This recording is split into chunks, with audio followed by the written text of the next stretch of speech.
예제 2-5번 증자에 따른 이익의 징역 같이 한번 보겠습니다. 지금 상황이 어떻게 되어 있냐면 중앙 증자를 위해서 만주의 신주를 발행하기로 결의를 했습니다. 그리고 구주주들에게 지분 배율대로 균등하게 신주 인수권을 배정을 했죠. 그런데 B하고 C가 지금 3천주, 2천주의 신주를 포기해서 이를 재배정했다라고 되어 있습니다.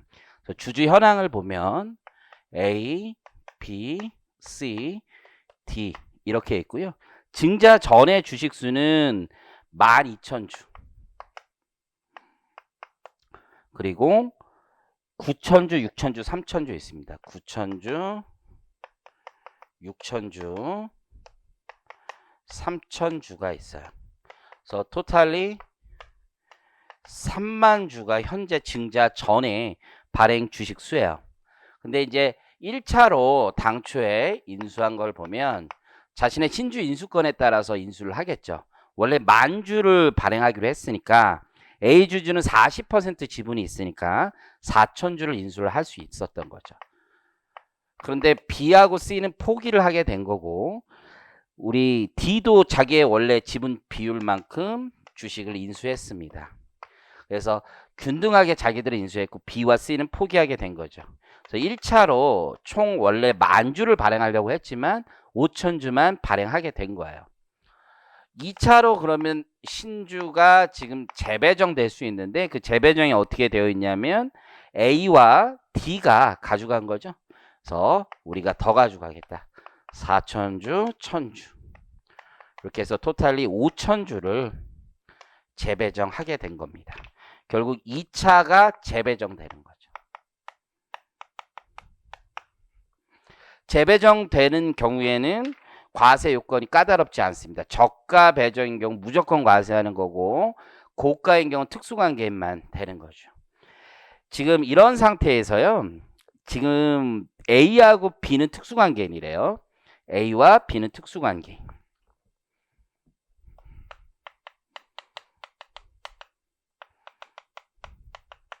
그리고 지금 그 밖에는 특수관계인이 안 되고 중앙은 비상장 법인입니다. 다음 페이지에 이제 물음을 보시면 케이스 1과 2가 있습니다.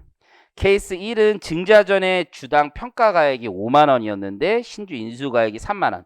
저가 발행하는 경우고 케이스 2는 3만 원짜리였는데 5만 원 인수니까 고가 발행하는 경우가 되겠죠. 그래서 케이스 1부터 가보겠습니다. 1. 저가 발행입니다. 그래서 증자 전에는 회사의 가치가 이렇게 돼 있죠. 지금 3만 주인데 한 주당 가액이 얼마냐면 증자 전에 5만 원이죠. 그럼 이 회사의 가치는 얼마가 되냐면 15억이 됩니다. 근데 증자 후에는 이 회사의 전체 가치가 얼마가 되냐면 15억 있는 데다가 더하겠죠. 신주로 얼마가 들어왔습니까? 10,000주가 들어왔죠. 그런데 한 주당 3만 원에 인수하게 된 거죠. 그럼 총 18억짜리 회사가 됩니다. 그럼 증자 후에 주가가 있겠죠. 증자 후에 주가 이거만큼 먹게 되는 거니까. 이 18억을 나누시면 되겠죠. 몇 주로 나누면 돼요. 3만 주 더하기 만 주에서 4만 주로 나누면 증자 후 주가가 나옵니다. 그렇게 계산된 증자 후 주가는 4만 5천 원이 돼요. 그럼 이 경우에 지금 손해를 보는 사람과 이득을 보는 사람을 좀 정리할 필요가 있는데 결국 누가 수증자이냐 이걸 계산하는 거죠.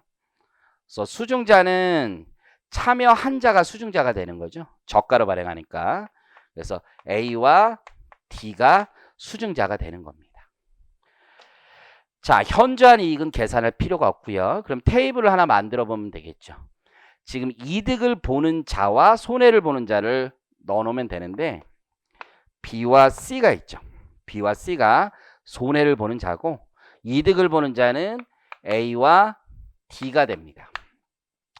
그러면 일단 손해든 이득이든 가만히 있는 주주를 찾으시면 돼요. 그게 가장 쉽습니다.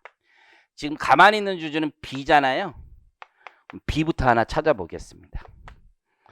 자, B는 증자 전에 얼마짜리 주식을 가지고 있었어요?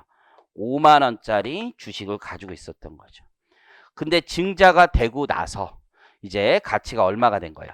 4만 5천 원으로 뚝 떨어진 거죠.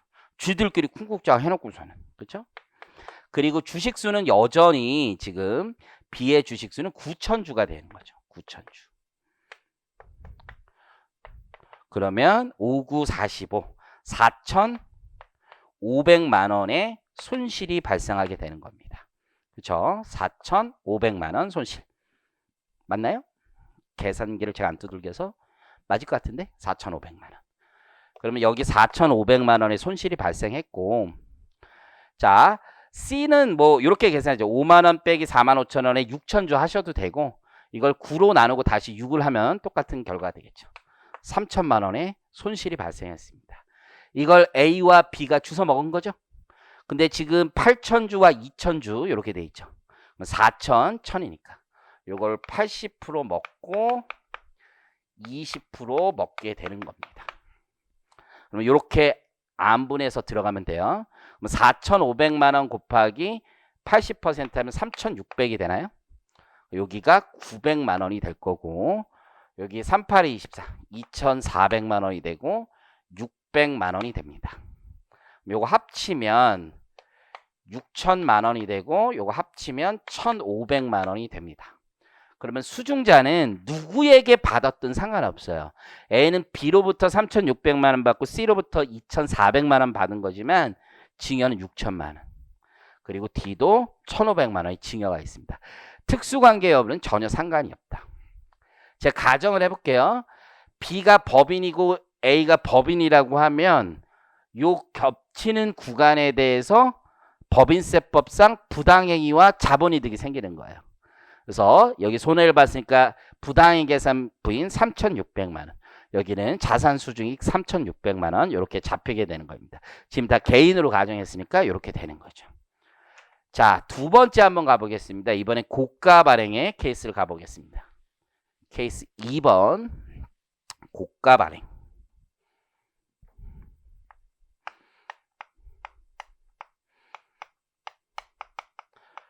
고가 발행은 과세 요건이 하나 더 있는 거죠. 지금 우리는 실권주를 재배정하는 케이스를 배우고 있는 거고, 재배정하는 경우에는 저가 발행이면 과세 요건이 없지만 고가 발행이면 특수관계인만 적용된다. 즉 특수관계인으로부터 분여받은 것만 적용이 된다라고 보시면 돼요. 자, 제일 먼저 증자 전에 회사의 가치. 자, 증자 전에는 한 주당 평가가액이 3만 원이었고 3만 주잖아요.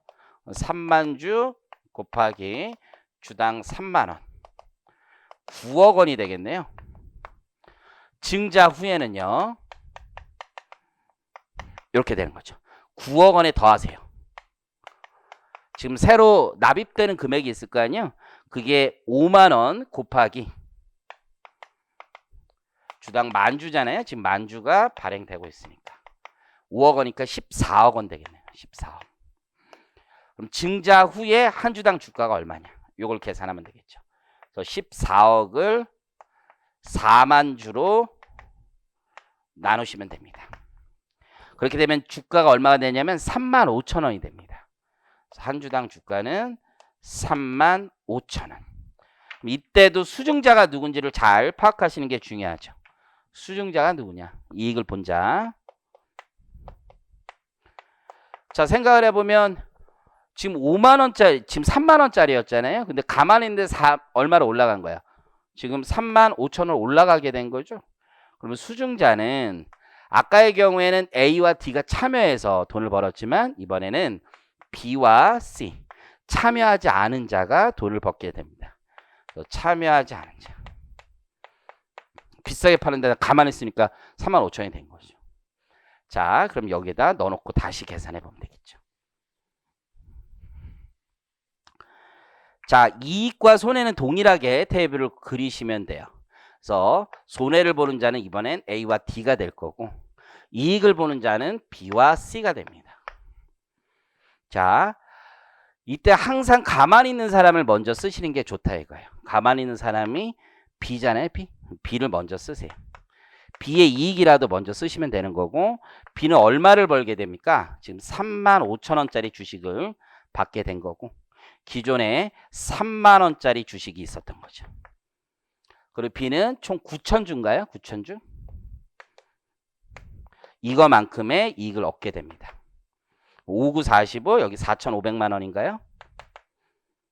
4,500만원. 여기 4,500만원의 이익이 생긴 거예요. C는 똑같이 3,000만원 되겠죠, 여기? 이걸 A와 D가 분유한 비율이 있을 거 아니에요? 요게 아까와 동일하게 80%. 여기가 20% 이렇게 되는 거죠. 그럼 이 돈이 이렇게 가는 거예요. 그러면 여기가 900, 3,600 되겠죠. 그런데 과세 요건에서 고가 발행인 경우에는 서로 특수관계인 경우만 적용이 되죠. 지금 특수관계가 A와 B 여기만 특수관계가 있단 말이에요. 그럼 증여는 이것만 과세되는 겁니다. 3,600만 원만 누구에게 과세되는 거예요? B에게 과세되는 건데 나머지는 과세 요건을 충족하지 못합니다. 정답 거의 3,600만 원이 제시되어 있습니다. 이해하실 수 있을 거라 믿겠습니다. 현물 출장 여러분 안 보셔도 됩니다. 나중에 2차 유예 정도 하시는 분들 들어보시면 좋을 것 같고요. 자, 10번에 가보면 감자가 있습니다. 감자. 자, 감자는 이것만 이해하시면 돼요. 과세 요건. 그래서 감자라는 게 생기는 이유는 주식을 소멸시키는 거죠. 소각시킵니다. 근데 소각 전에 10,000원짜리 주식이었는데 나보고 20,000원 주고 나가려면 나가면 땡큐인 거죠. 다 똑같이 20,000원씩 받고 나가면 어떻게 돼요? 그거는 부의 이전이 없어요. 회사 가치는 그냥 동일하게 줄이는 것에 불과합니다. 그런데 일부 주주는 나가고 일부 주주는 나가지 않아요. 그러면 비싸게 지금 돈을 주고 나가라고 하면 나가는 주주만 이득을 보게 되는 거죠. 나머지 주주는 자신의 회사 가치보다 더 던져주고 남아있는 거니까. 그런데 반대로 이걸 굉장히 싸게 주면서 나가래요. 그죠? 그러면 어떻게 돼요? 여기 진짜 고가에 엄청 돈 많은데 이것만 가지고 나가라는 거죠. 남아있는 주주들의 이익이 되는 거죠. 그래서 누가 수증자인지 누가 지금 증여자인지는 현재 주가와 감자 주가를 비교해서 보시면 될 거예요. 그러면 과세 요건이 어떠냐? 감자도 주주총회 특별 결의 사항이에요. 그래서 감자는 첫 번째 대주주만 과세가 되는 겁니다. 과세 요건에 있어서. 두 번째는요. 이것도 감자도 회사의 결의에 따라서 내가 그냥 되거나 안 되는 거예요. 특별 결의가 있으면 그냥 어쩔 수 없이 내가 더 나갈 수밖에 없고 아니면 남을 수밖에 없는 케이스들이 있다라는 얘기죠. 이해하시겠죠? 그래서 여기도 과세 요건이 까다로운데 이제는 특수관계까지 요구합니다. 그래서 감자는 대주주 특수관계 과세 요건이. 자, 마지막으로 현저한 이익까지 있을 것을 요구합니다. 그래서 감자 형태가 가장 까다롭다. 자, 증자나 합병은 희석 효과라는 게 발생을 해요. 그렇지만 감자는 희석 효과가 발생하지 않아요. 주식이 더 늘어나야 주당 단가가 바뀌는 그 희석 효과가 발생하거든요. 이때 현저한 이익은 어떻게 계산하냐면 희석 효과가 발생하지 않기 때문에 감자 전 주가와 그 차액을 비교하셔야 됩니다. 그래서 인수가액과 감자 전 주가의 차액을 비교하시면 되고 감자 전 주가가 시가라고 생각하시면 돼요. 그 감자 전 주가의 30% 또는 3억 원의 룰이 적용된다라고 보시면 됩니다. 자, 그래서 교재 같이 한번 보시면 846페이지에 법인이 자본금을 감소시키기 위하여 주식을 소각하는 경우로서 일부 주주의 주식을 소각함으로써 얻는 이익을 얻은 경우에는 감자를 위한 주주총회 결의를 증여일로 하여 그 이익 상당하는 금액을 이익을 얻은 자의 증여 재산 가액으로 한다라고 되어 있고요. 이 증여 규정은 이익에 상당하는 금액의 기준 금액 이상인 경우에만 적용한다라고 되어 있습니다. 그래서 거기 미니멈 해놓고 감자한 주식의 평가액 있죠? 그 밑줄을 거두시고 감자 전 가액으로 써주세요. 자, 그리고 지금 과세 요건이 반가로 1번 저가소각, 오른쪽 반가로 2번에 고가소각이 있습니다. 자, 그러면 저가소각에 보니까 뭐라고 되어 있어요? 특수관계 내에 해당하는 대주주라고 되어 있죠? 그게 과세 요건이에요. 법조문을 그대로 봤을 때. 오른쪽 고가소각도 마찬가지예요. 특수관계 내에 해당하는 주식을 얻은 대주주의 특수관계인이라고 다 표현되어 있습니다. 그래서 요게 취지다라고 보시면 돼요. 요건이다. 자, 11번 전환사채는 안 보셔도 될 것 같습니다. 그냥 말로만 조금 설명을 드릴게요. 전환사채의 경우에는 이제 CB라고 보통 얘기를 하는 건데 이게 실무에서 많이 문제가 되고 있어요. 지금 대법원의 소송도 많이 걸려 있고. 자, 회사의 전환사채의 특징이 뭐예요? 처음에 이제 사채를 사잖아요. 그랬다 나중에 이제 주식으로 전환이 된단 말이에요. 그럼 사채일 때는 액면가액이었지만 나중에 전환 비율이 그대로 조정이 안 되고 이 주가가 엄청 올라갔을 땐 주가 상승을 얼마나 어마어마하게 볼 수 있는 거죠. 그러면 이 대주주의 특수관계인 같은 사람들이 대주주의 특수관계인들이 이 전환사채를 사서 나중에 주식으로 전환해서 어마어마한 이익을 얻을 수 있다는 얘기입니다. 그걸 어떻게 증여로 과세해야 되겠다라고 보는 거예요. 근데 이 전환사채는 각 단계별로 과세하겠다는 거예요. 각 단계별 과세. 이 사람들이 어떤 조세회행위가 이제 끝을 모르고 가는 거예요. 끝을 모르고. 그래서 맨 처음에 사채를 발행하거나 인수할 수 있겠죠. 그래서 전환사채를 회사가 발행하거나 이미 발행되어 있는 사채를 인수할 수 있겠잖아요. 그러니까 2단계부터 증여가 있을 수가 있어요. 싸게 사는 거지, 이걸. 시가보다.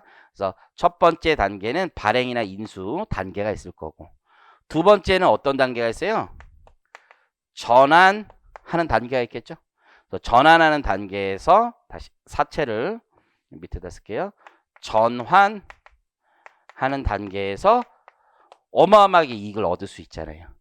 기본적으로 회사의 미공개 정보를 이용하거나 자신의 지위를 이용해서 특수관계인들에게 증여하는 거나 마찬가지가 되는 거니까 과세하는 거고요. 사실 여기만 있었으니까 사람들이 또 어떻게 하냐면 전환 직전에 팔아버리는 거야. 이해하시겠어요? 사채 자체는 지금 과세가 채권이니까 과세가 안 될 수도 있으니까 여기 사실 중간에 매매하는 경우까지 그렇게 다 과세하게 돼 있어요. 그래서 거기 한번 볼게요. 양가로 1번에 보니까 전환사채 등을 저가로 인수하는 경우라고 되어 있죠. 848페이지. 그러니까 인수나 취득하는 경우가 1단계에서 과세할 수 있다. 2단계가 제일 무서워요. 전환사채 등을 주식으로 전환했다. 그러면 어마어마하게 이익을 얻게 되는 거고, 오른쪽 3번에 가보면 고가를 양도하게 됐다. 그래도 이익을 얻습니다. 이 조문이 너무너무 복잡하게 되어 있어요. 그래서 이게 어떻게 되어 있는 거냐면 누가 발행한 걸 사느냐가 핵심이에요. 누가 발행한 걸 사고 누가 발행한 걸 전환했느냐, 이게 핵심이라서 이게 조문만 보면은 중간에 한 텀을 끼면 무슨 얘기냐면 특수관계인이 회사로부터 직접 사거나 특수관계인으로부터 사거나 이런 것들이 있거든요. 그걸 중간에 한 텀을 끼는 거야. 무슨 얘기인지 아시겠죠? 그냥 끼업 넣기 해서 그 사람부터 사면 이게 규정이 적용이 안 되거든요. 그래서 우리나라에 지금 대법원에 가 있는 건 다 한 텀 낀 거예요. 그래서 그런 것들이 그냥 이따 상식으로 알아두시면 될 것 같고, 자, 850페이지에 가보면요, 초과 배당에 따른 이익의 증여라고 되어 있습니다. 이걸 소위 차등 배당이라고 부르는 거고요. 우리나라의 중소기업들은 이 제도를 너무너무 많이 활용을 했어요. 그래서 비판이 좀 많았습니다. 이 제도가 뭐냐면 아버지, 아들, 딸 이렇게 있어요. 그런데 이제 배당은 원래 배당 금액이라는 건 지분에 따라서 주는 게 맞아요. 그런데 이게 요상하게 상법에서 이상한 판례가 하나 나와요. 지분에 따라 배당하지 않아도 좋다라고 판례가 나오는 거예요.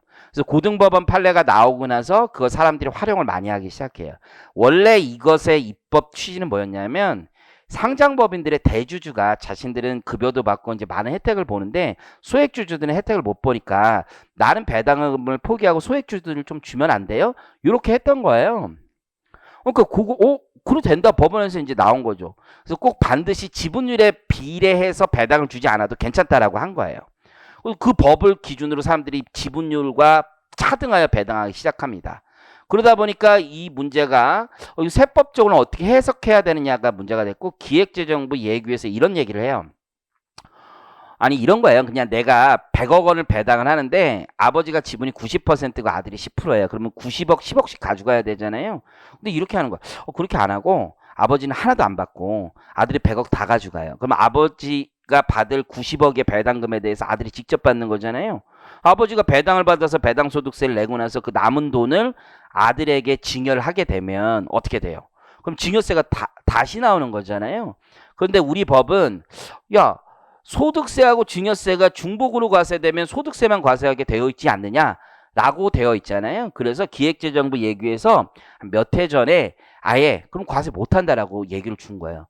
사람들이 미쳐 날뛰, 그 표현이 좀 그렇네요. 사람들이 흥분하게 된 거죠. 차등 배당을 엄청 합니다. 그러다가 이제 비판이 제기되니까 이렇게 하는 거야. 이중과세는 안 되니까 이렇게 보자. 그러면 아버지로부터 내가 이걸 직접 증여받았다고 가정했을 때 증여세와, 그렇죠? 아니면 이 소득세 낸 거 중에 증여세가 더 크면 증여세로 내겠다. 둘을 비교해서 더 큰 거로 내야 된다라고 생각을 한 거예요. 그럼에도 불구하고 세금은 굉장히 낮은 거죠. 실제로 한 40억 정도까지는 아예 세금이 안 나와요. 그냥 소득세가 더 크거든요. 아, 이거 문제가 있다. 그래서 비판이 너무너무 많았고, 그래서 올해 개정을 할 거예요. 내년에. 그래서 이제는 차등 배당의 시대는 끝났습니다. 내년에 개정된다고 해서 이 규정이 없어지는 건 아니고, 개정을 이런 식으로 할 건데, 그냥 참고만 하시면 돼요. 갑과 을이 있는데, 한번 볼게요. 갑이 90%고, 을이 10%예요. 그러면 100억을 배당을 하면은 원래는 이제 균등하게 받으면 90억이잖아요. 여기 10억 100억이잖아요. 근데 차등하게 받은 거예요. 차등하게.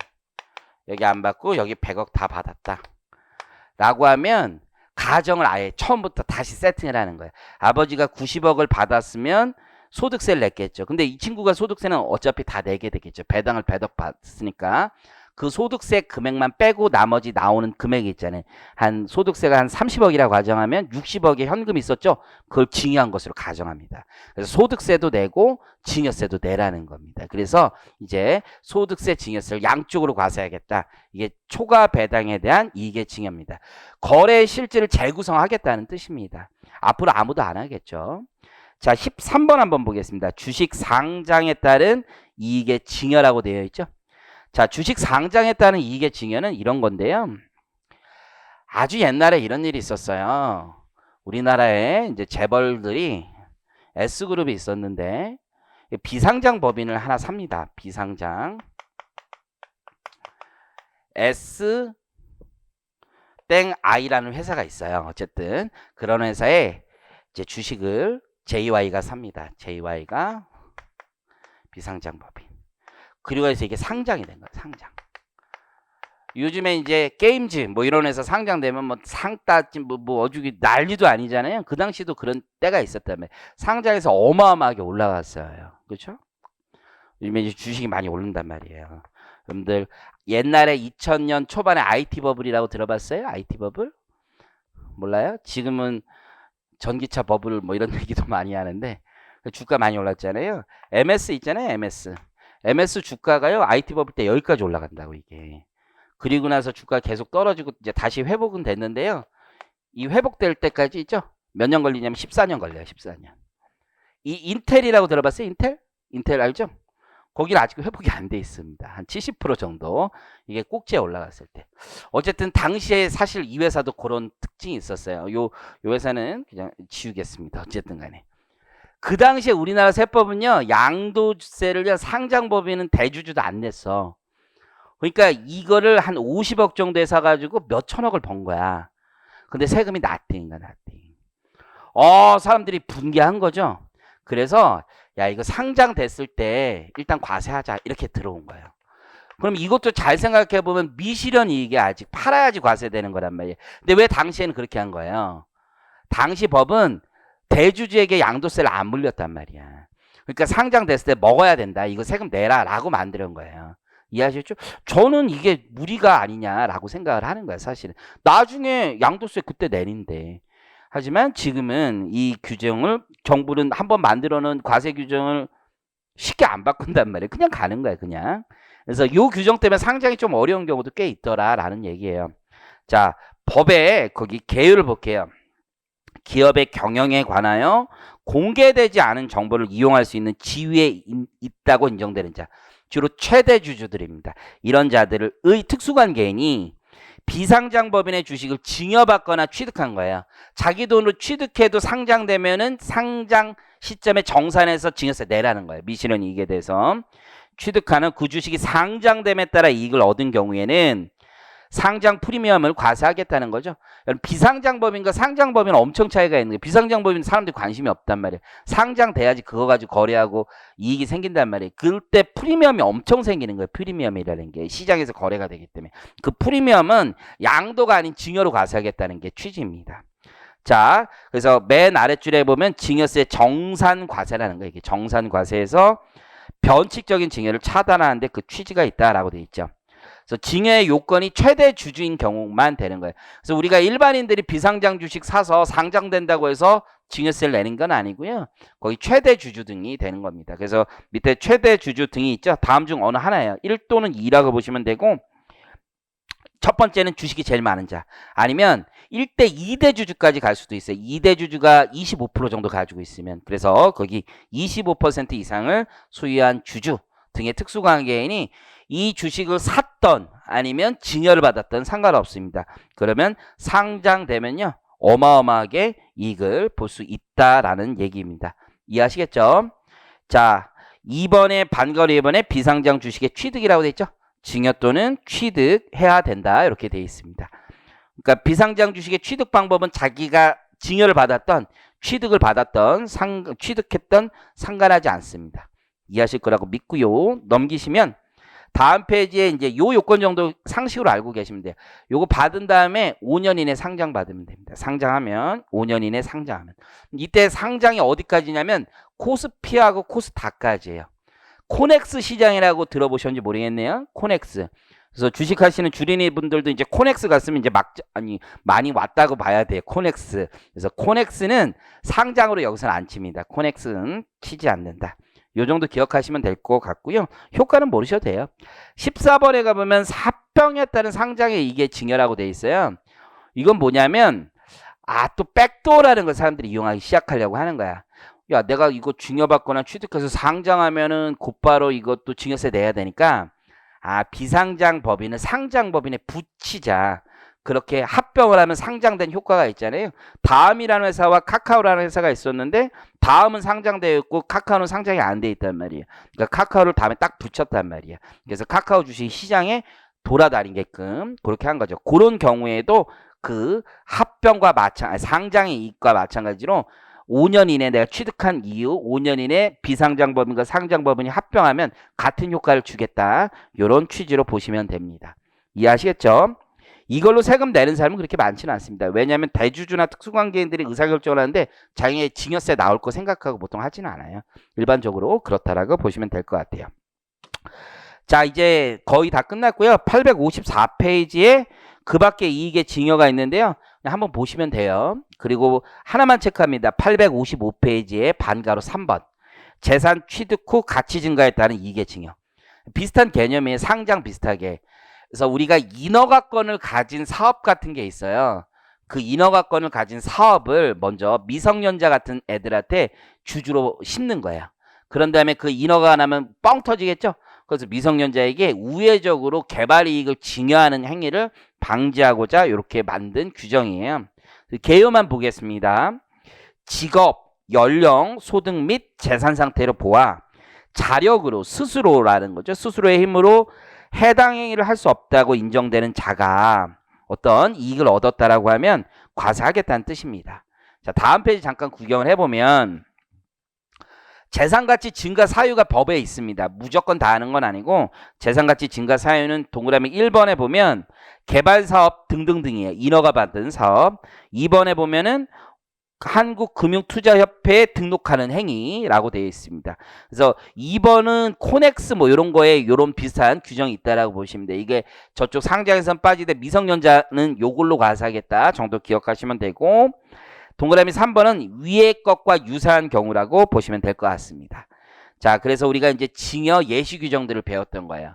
자, 한 말씀만 더 드리면 지금 본 규정들은 다 예시 규정이에요.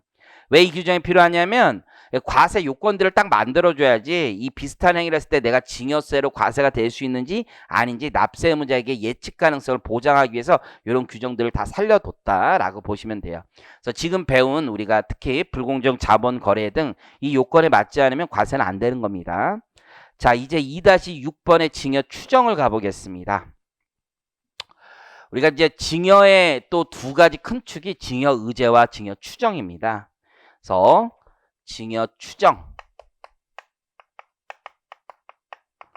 징여 의제 이 두 가지 규정을 배울 텐데, 징여 추정이라는 건 이런 거예요. 어떤 행위가 있으면 이거 징여로 추정하겠다. 아, 니네 이럴 개연성이 높다라는 거예요. 대신에 어떻게 하는 거예요? 납세자가 반증을 들어서 저는 그런 일이 없습니다 라고 하면 징여로 보지 않는 것을 얘기합니다. 그에 비해서 징여 의제는요 좀 달라요. 법률에 정한 요건을 충족하면 무조건 징여로 보겠다는 뜻입니다. 그래서 징여 추정과 의제는 그 법적 지위가 전혀 다르다라는 걸 기억하시면 되고, 징여 추정 규정은 우리 법에 두 가지가 있고요. 징여 의제 규정은 우리 법에 현재 4가지가 있습니다. 자, 첫 번째 징여 추정 규정은 우리 지난번에 부담부 증여할 때 한번 배웠어요. 배우자나 직계 존비속 간에 양도로 신고해도 징여로 추정하겠다는 규정이 있는 거고요. 두 번째, 어떤 사람이 아주 비싼 건물을 하나 샀어요. 이게 돈이 생겨서. 그래서 토지 건물 이런 걸 샀는데 이 돈 어디서 나왔냐 물어보는 거예요. 그럴 때 뭐래요? 하늘에서요. 그럼 징여받은 것으로 추정하겠다는 겁니다. 그래서 재산, 취득, 자금, 징여 추정, 혹은 채무, 상환, 자금에 대한 징여 추정 규정이 있습니다. 징여 의제는요, 지난번에 한번 잠깐 말씀드렸던 명의신탁 징여 의제가 있어요. 명의신탁 징여 의제. 그래서 일종의 과태료 성격이 있는 게 있고, 요 나머지 나머지 세 가지는 좀 법이 인위적으로 만든 것들인데요. 여러분 신문에 보면 일감 몰아주기라고 있을 거예요. 그 일감 몰아주기 과세가 있고, 일감을 떼어주는 행위도 있어요. 떼어주기 과세라는 것도 있고, 그리고 특정 법인과의 거래를 통한 징여 이 의제, 특정 법인과의 거래, 이런 규정들이 있습니다. 그래서 계산 문제는 이런 게 이제 예전에 회계사 시험에 한번 나왔었고요. 요 내용은 늘 나옵니다. 1번, 2번은. 자, 그러면 첫 번째, 배우자 등에게 양도한 재산의 징여 추정 규정을 한번 가보겠습니다. 여기 두 가지 유형이 있어요. 자, 1번 유형은 직접 양도입니다. 1번 유형은 요거 직접 양도한 경우입니다. 자, 갑과 을이 있어요. 근데 갑과 을은 배우자나 직계 존비속 간의 관계입니다. 그래서 배우자나 직계 존비속 간의 관계예요. 양도를 했대요. 아니, 아버지가 아들에게, 딸에게 부동산이 있는데 이걸 판다는 거예요. 쉬운 일 아니죠. 주죠, 그냥. 줄 수 없는 경우는 있지만 있다면 주는 게 사회 통념에 더 맞잖아요. 와이프한테 너 내 거 사라. 이건 가정 불화예요. 있기 어려워요. 일반적으로는 어때요? 징여죠. 그래서 양도로 신고해도 징여로 추정합니다. 이해하시겠죠? 하지만 세상에는 특이한 가족도 다 있어요. 아니 우리 돈 주고 샀는데 무슨 얘기야. 진짜 돈 줬는데 내 돈 줬는데 무슨 얘기야. 아버지가 나보고 사라 해서 내가 울며 겨자 먹기로 샀는데 왜 그러시는 거예요. 이럴 수도 있단 말이에요. 그래서 징역 추정이지만 이건 추정일 뿐이라는 거예요. 그래서 만약에 입증하면 양도가 된다는 거예요. 입증하면 양도. 그럼 뭘 입증한다는 거예요? 실제 대가를 지급했음을 입증하는 거죠. 대가 지급을 입증하는 거예요.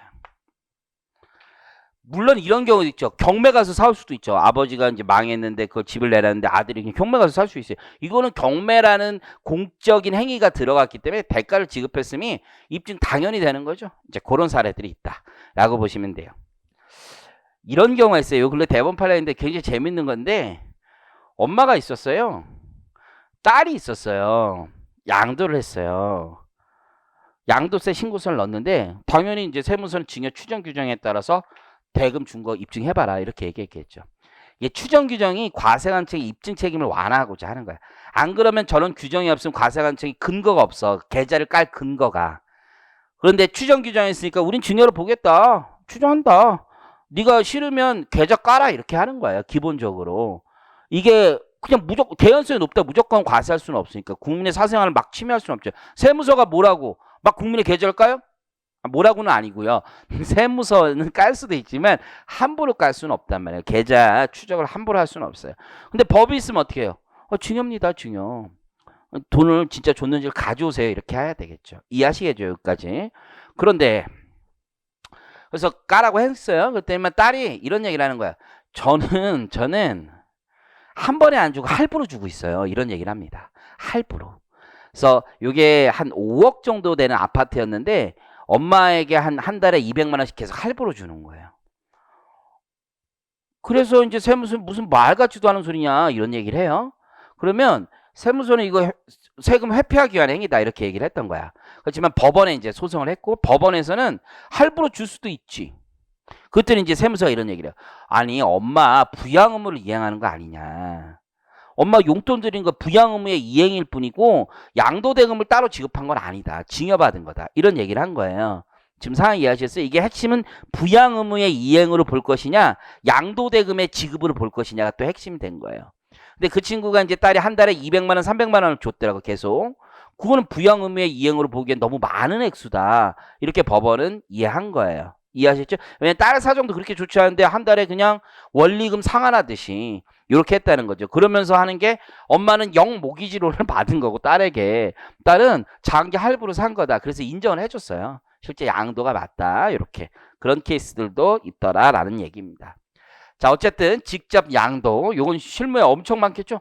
아무리 얘기해봐야 소용없습니다. 실제 우리가 지난번에 한번 배웠던 건 이게 부담부 증여일 때였었죠. 채무 인수도 여기에 같은 논리로 녹아있다. 두 번째는요. 이제 우후의 증여가 되는 거예요. 우후의 증여. 자 이건 뭐냐 이런 건데요. 갑이 있어요. 그리고 병이 있어요. 이 병이 갑의 배우자 등이에요. 즉 배우자나 직계 존비속이라는 거예요. 목적지가 있는 거야. 목적지가. 근데 이거 보는 것처럼 직접 양도하면 어떻게 돼요? 직접 양도하면은 세무서가 까라고 하잖아요. 중간에 한 명만 끼워놓자. 을 하나 끼워놓자. 을이 대신에 특수관계인이겠지. 특수관계인. 삼촌 이런 사람 끼워놓고 이렇게 양도하고. 그럼 세무서가 안 깔 거 아니냐. 이렇게 양도하자. 이렇게. 그러면 실제는 돈을 안 주면서 양도라고 계속 신고만 하는 거잖아요. 신고만. 근거 규정이 있어야 깐단 말이야. 세무서는. 추정하는 규정이 있어야지 계좌 가져오라고 얘기를 할 수 있단 말이에요. 없으면 계좌를 함부로 가져오라고 못하는 거예요. 그렇지만 가만히 보니까 이게 등기부등본 쭉 보니까 엄마 배우자나 직계 존비속은 아닌데 결국 목적지가 여기로 가 있는 거죠. 드문 일이죠. 이 아파트를 가지고 삼촌이 샀다가 삼촌이 다시 그 조카에게 즉 나의 딸에게 이 아파트가 안다는 건 누가 봐도 이상한 일이란 말이야. 물론 그럴 수도 있지만 물론 이럴 수도 있죠. 내가 돈이 없는데 어떻게 하지? 그러니까 야, 누나 내가 사줄게. 나 그 집 괜찮은 것 같아. 샀어요. 그랬더니만 또 그러시죠. 딸이 이제 돈이 생겨서 그거 내가 다시 살게요. 이럴 수도 있어요. 뭐 중개 수수료 아낀다고 하고 그럴 수도 있지만 꼭 그게 100% 진짜 그런 사정이냐 드물죠. 개연성은 이게 증여의 목적지가 여기였으니까. 그래서 우리 세법은 요건을 두고 있어. 이때는 양도세, 이때는 양도세, 그리고 요 증여세 비교해 보는 거야. 자, 이 규정이 왜 있냐면 세무서가 막 들이대지는 말라는 거예요.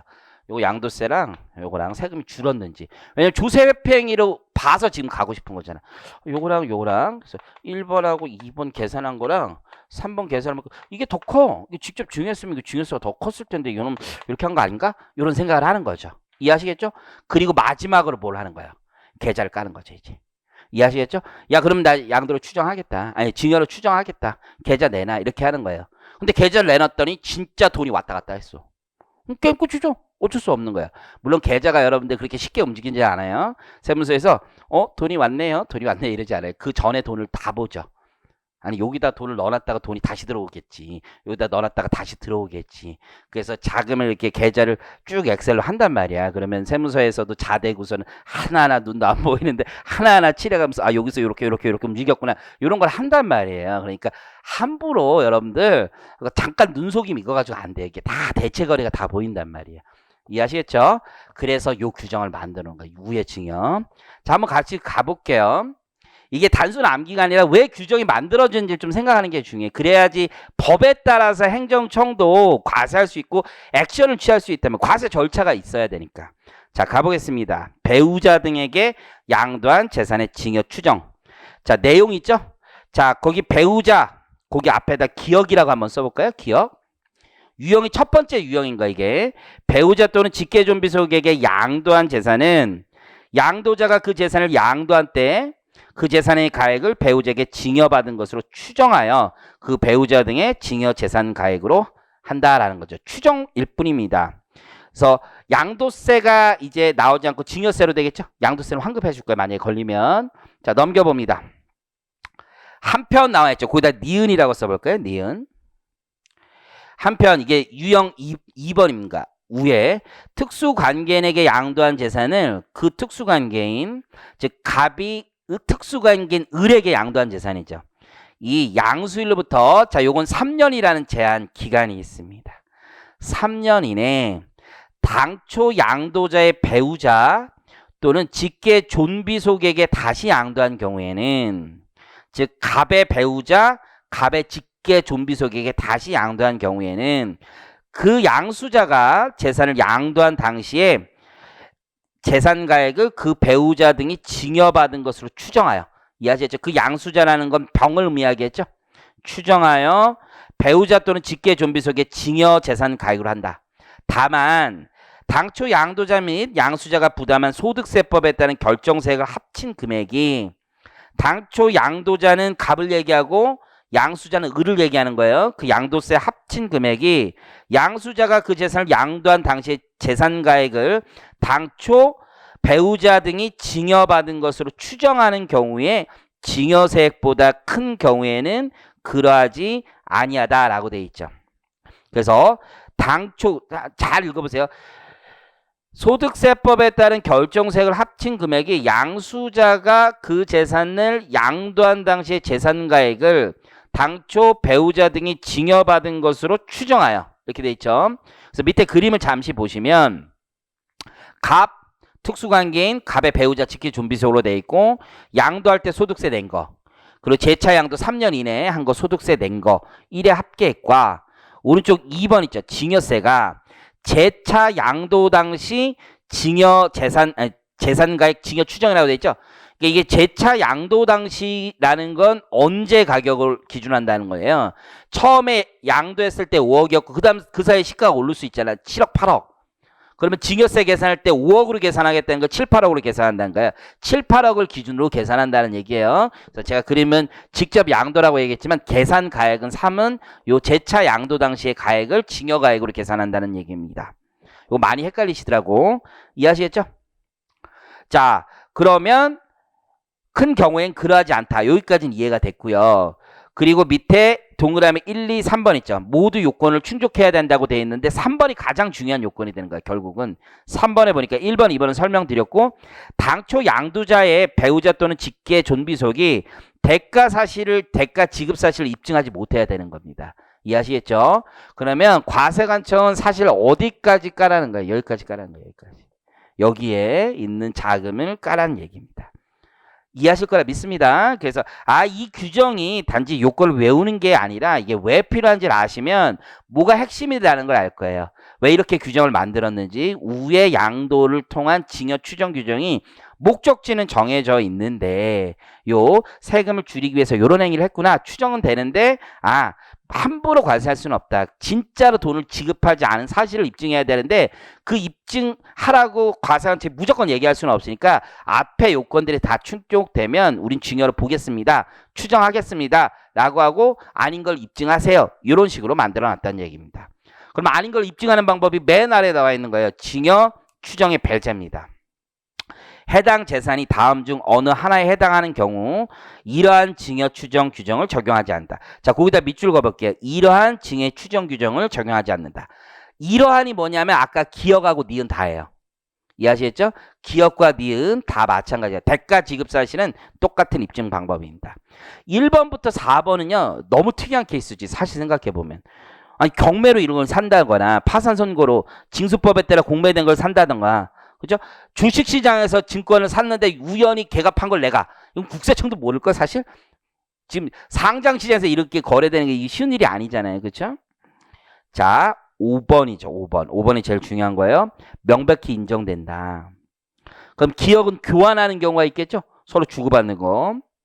니은은 해당 재산의 취득을 위하여 이미 과세받았거나 신고한 소득 금액 또는 수중재산으로 가요. 그 대가 지급 사실이 입증된다. 디귿은 자신의 재산을 해당 재산의 취득을 위하여 소유재산의 처분으로 대가 지출한 사실이 입증된다라고 돼 있죠. 그러니까 니은 디귿이 의미하는 바는 그냥 계좌 정도만 아니라 그 돈이 어디서 나왔는지도 함께 입증하라는 얘기입니다. 왜냐하면 돈이 나오는 소스가 어떻게 돼요? 소득이 있을 수 있죠. 인컴. 그렇죠? 아니면 돈을 빌릴 수도 있죠. 론을 일으키거나 아니면 내가 가지고 있는 자산을 처분해서 지금 만들 수도 있죠. 아니면 상속 증여받아서 또 그거 가지고 재산자금 만들 수도 있으니까 그런 걸 다 입증해달라는 얘기예요. 별게 아니라 여러분들 이제 우리가 현금을 만드는 건 똑같아요. 이게 영업활동이나 투자활동, 재무활동인 것처럼 개인도 똑같은 거예요. 내가 열심히 일해서 버는 게 영업활동이고 투자는 내가 어떤 재산을 처분해서 현금활동을 만들 수도 있고 재무는 돈을 빌리는 것도 현금을 만들 수도 있고 어떤 자산을 사는 데 있어서 아니면 증여받을 수도 있고 자본금 증자처럼 이렇게 생각할 수도 있다. 라고 생각하시면 될 것 같습니다. 자, 두 번째 재산 취득자금, 채무상환 자금의 증여 추정은 좀 쉬었다 하겠습니다.